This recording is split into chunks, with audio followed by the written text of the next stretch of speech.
And welcome in everyone to this week's episode of Crazes Corner. The fantasy football season is done, and we're here today to discuss our fantasy football awards.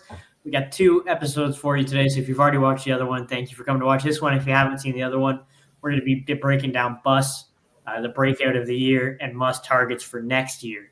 This show, we're going to be doing fantasy football MVP, best draft day value from your drafts back in September, and the fantasy rookie of the year. So you definitely want to make sure you watch both episodes and you stay tuned for each pick.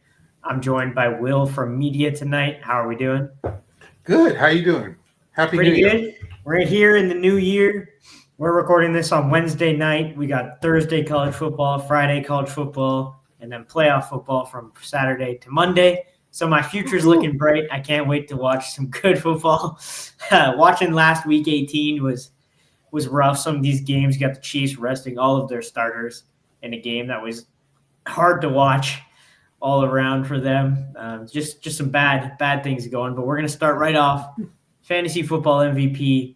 We each picked a player for each award, and there's one award we agreed on.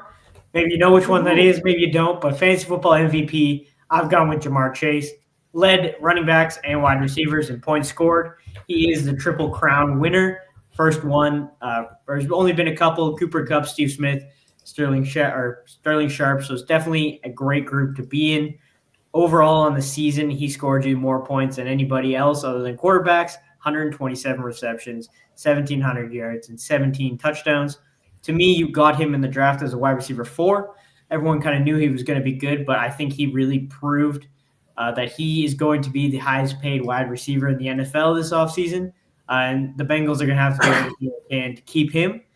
For me, he was really making huge impacts for your teams, having multiple wide receiver 1 finishes on the weeks. So he had games where he would win you weeks when he's playing against Baltimore and Dallas, scoring over 36 points in half-point leagues. And he also had some really good games against Washington and other teams as well. So he had one game where he was not a top 32 wide receiver on the week, and that was in week 2 against Kansas City. But other than that, every week he was top 32, and most weeks he was a wide receiver 1, so he was consistent. And to me, he provided an extreme amount of value to your team.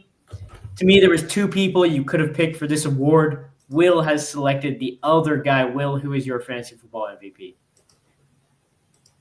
Sorry, some cough. So I got to give it to Saquon Barkley, just because we've spent the last decade devaluing running backs, both in real league and in fantasy. And I think back to the draft, and I think his average draft position was 10. He was the 4th running back off the board. For him to put up the numbers he did, and he probably won a lot of owners or championships, I got to go with him for fantasy MVP. Mm-hmm.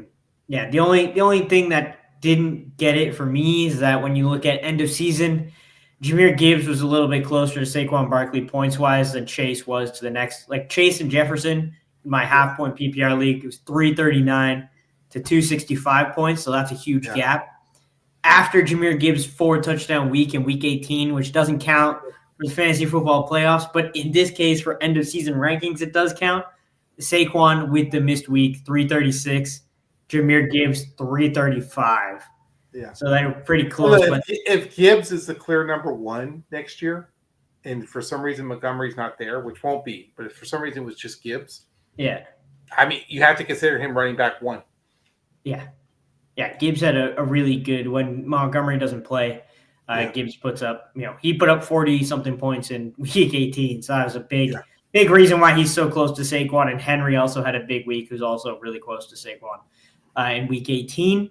Our next award, draft day value. So these are guys that you were taking later in drafts, guys that you weren't projecting to be your starters, but they could come in and they were able to make a big impact on your team. The guy I've selected, he has been hurt throughout the season a little bit, but he started off super strong. And Week 17 against New England had a pretty good game, finishing as the RB8.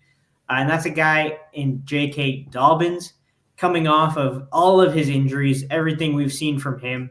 Played 1 game in 2023, 8 in 2022, didn't play in 2021. In 2020, he actually played 15 games.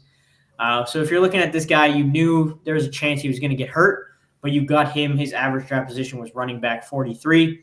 Looking at this guy who finished the season as a top 24 running back, He essentially missed week 12 against Baltimore and didn't return until week 17 in your championship matchup. But if you had him beforehand, he was winning you weeks. You were able to start him. So for me, when you look at it, even though he did miss some games, he still finished top 24, and you drafted him as the RB 43. So that's a big draft day value for me. JK Dobbins really proved himself running behind that Chargers offensive line, and I think that he could very easily be their RB1 moving forward. Will, who is your best draft day? As a Dobbins owner, I appreciate that. I just wish he would have been healthy all year. It hurt losing him for a few If he was healthy all year, he would have been a top 10 back. Yes. Points-wise. So, but my guy I'm going to give some rookie love here to Bo Nix. And the reason I say that is really? Bo Nix at the start of the season? I mean, everybody was down on him. Mm-hmm. No way. QB 25, overall draft position 197. And he's a top 20 fantasy point scorer this year. Look, there's definitely value there. And especially for a rookie, right? Because all the rookie quarterbacks that came in this year, by far. I know Jaden Daniels, but I actually think I think I was more impressed by Bo Nix than I was Jaden Daniels. I think the expectations were so far off. Mm-hmm. Yeah, definitely people are expecting Daniels to have a better season, but Nix is definitely impressed in that Sean Payton offense. And speaking of rookies, we have our fantasy rookie of the year. Now, this guy's going to get snubbed from offensive rookie of the year, and online, a lot of people have snubbed him from fantasy rookie of the year, but on the players voted all-pro team, he is the tight end one, and that's Brock Bowers. Brock Bowers had an insane rookie season. He set the rookie reception record as a tight end, which is extremely hard to do. You're looking at a guy who finished as the tight end one. And if you're going to get a rookie who finishes top of their position, I think he definitely deserves the award of Fantasy Rookie of the Year. He was even in consideration for best draft value because you weren't drafting him to be, the tight end one. You're drafting him later. He was a value. So he was in consideration for me for that award as well. Looking at a guy over the season again, who I said finished as the tight end one. His worst week, he finished as tight end 22. And most of his weeks, he was a top 5 or top 6 tight end. The targets were there for him. He was able to make plays after the catch, which you love to see out of the tight end position. And even though he was on a bad offense, so he only had 5 touchdowns over the year, he was still putting up consistent week in, week out numbers. If you can get him a more consistent team and he still gets those same sort of target numbers, Brock Bowers could be the tight end one in fantasy football for a long time to come.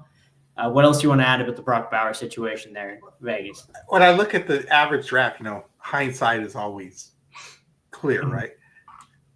So he was the average draft position on CBS Fantasy Pros was 10.3.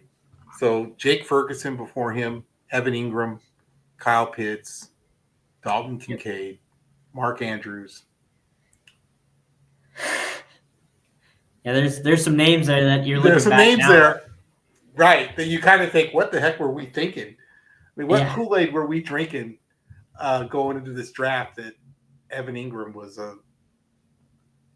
Evan Ingram was good, and then, his quarterback got hurt. He got hurt. Yeah. Rough start for Ingram. Kyle Pitts, we should have known. Kyle Pitts wasn't going to do anything.